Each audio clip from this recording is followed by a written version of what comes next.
The first time I heard the phrase finding your voice came from Stephen Covey, the motivational author. And I've used that phrase when we've worked out at the Alternative Learning Center with the high school students to not find their voice in terms of pitch and volume and tone, but to find what makes them unique.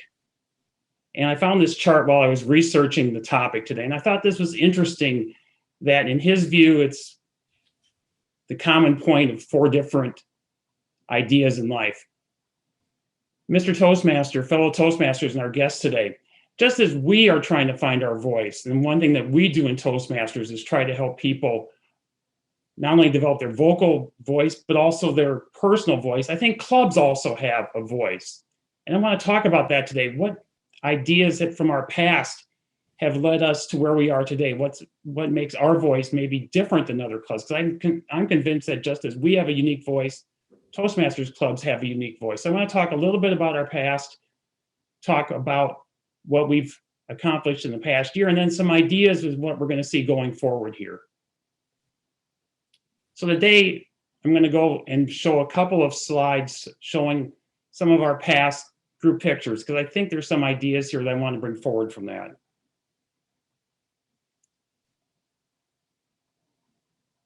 I like this picture because it shows the previous conference room at the Chamber of Commerce building. I really like this because it shows what that room looked like. And as I remember, this was taken after a speech on blood donations, I think. So I think that's why everybody has their elbows up and their fists up. So as I remember, that seemed to be the theme that day for this speech. But I like this also because it shows one of our former members, Mark Sonis, who fellow South Dakotan friend of mine.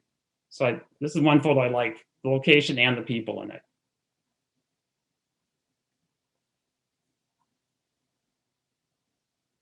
And this is an advantage that we have in our club in that we have a lot of photographic, a lot of images, a lot of history that we can tap on. And I want to thank Dave Hansen today for helping me get some of these group images together to help with my speech. I like this photo because it shows my mentor, Bethany Crom, in the center of this. And I learned a lot from Bethany as I came into the club, and she helped me navigate what was going on in Toastmasters.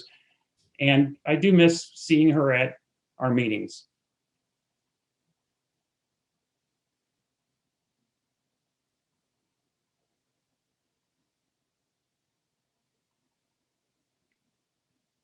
And I like this photo because it helps get to the point I want to get about talking about our club voice. I want to talk about 2 people in this photo, Rick Lean and Erica Plansky, who were 2 of our founding members. And a couple of decisions that they made as they founded Chamber Toastmasters that have had an impact today.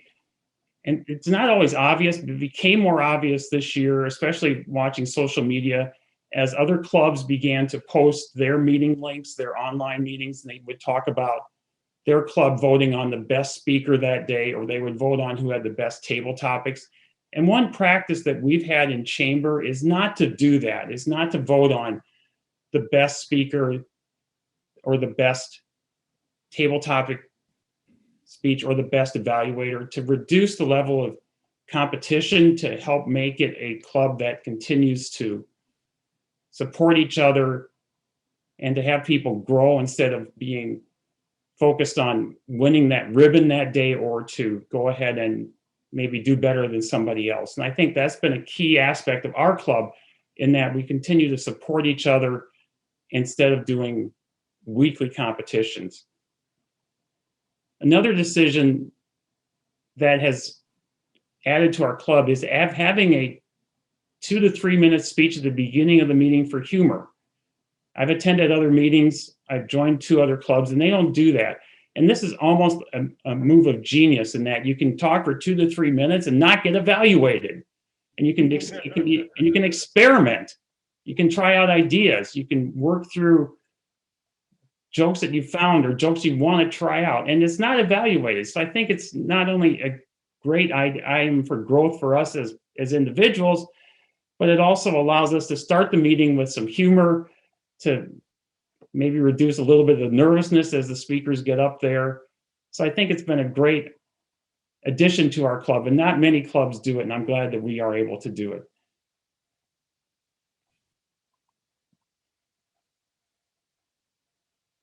So right now with COVID, we haven't been able to take a group picture. So again, thanks to Dave for this montage of our current club membership.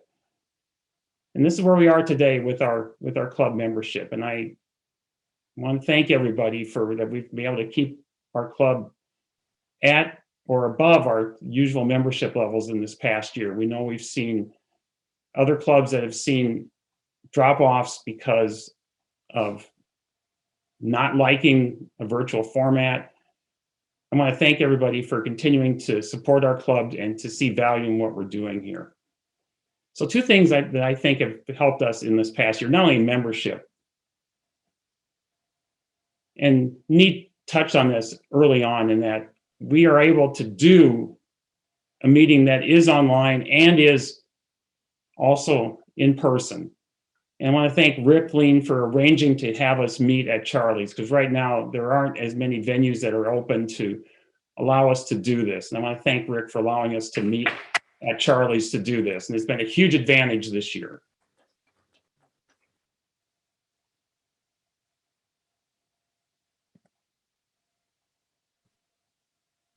Along with that, we have a lot of technology, a lot of equipment that allows us to do a virtual meeting. And I'm very thankful today to be able to do that, because I'm just coming out of a quarantine before I can leave on a trip. So I really appreciate having this opportunity to be able to present online and to do this. And again, as Nee said, there's a lot of clubs that are looking at, how are we doing this and what are we doing? And a lot of thanks go to Craig and Dave for being able to work through the technical issues that we've seen in the past year. And again, I want to thank everybody for being patient with that. We've had some meetings where things didn't work right, and we've been patient and accepting as we've gone through this. And we've had meetings that everything has gone well, and sometimes I think we're probably going to be a little bit maybe overwhelmed as people contact us and say, how do you do this? How do you set up this type of meeting? I want to thank everybody in the club, because not only do we have people have contributed money to help with the equipment, we've also had people that stay afterwards to help rearrange the room, put the equipment away, to get everything wrapped up and ready to go. So it's more than just Dave and Craig. It's everybody that comes in to help with the setup and with the teardown, because there's a lot that's going on here in this chart and in the room. And again, I want to thank everybody for doing that.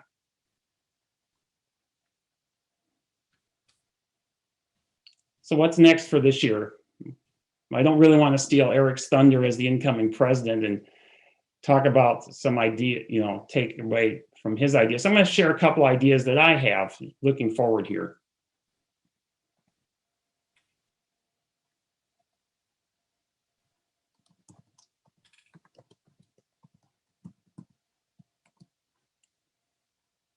Back to normal.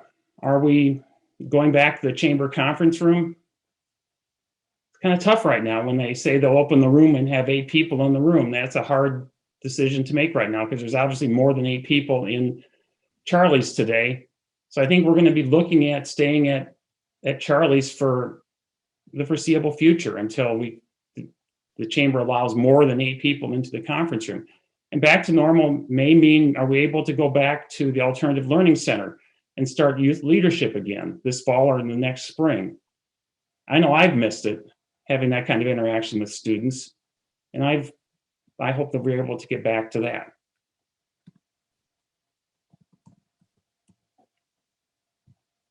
We know there's changes coming. As you've seen from the group photos, not everybody is in every photo in those group photos. People leave, they move, they get different jobs, time conflicts. And it's part of what goes on in life. We also know that as our goals state, we are to join or have 4 to 8 new people join this year as part of our distinguished club plan. So we know we'll probably see transitions in people leaving, people coming in, but we've been through that. And we have a good presence out on social media, contacting with people interested in us, not only for our technology, not only for our know-how, but we also have people that see our videos and wonder what's going on here. And so we do get a lot of contact in that way. And I hope that that continues.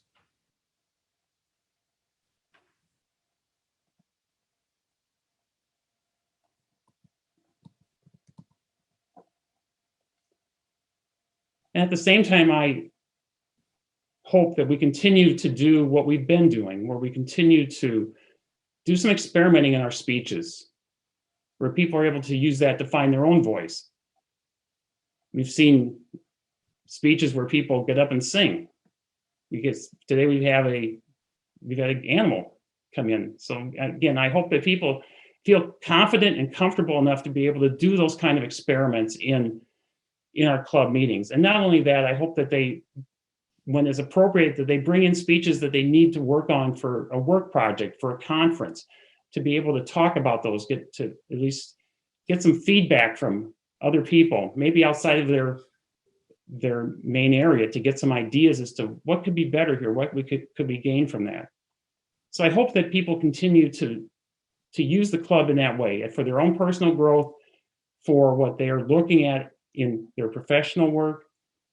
And I hope that maybe we'll be able to get together and do some type of maybe Christmas get together this year. I don't know. We'll see how that goes, but we'll maybe talk about that in the future. So I'm looking forward to the year and looking forward to Eric leading as president. It's been a great year to have been president.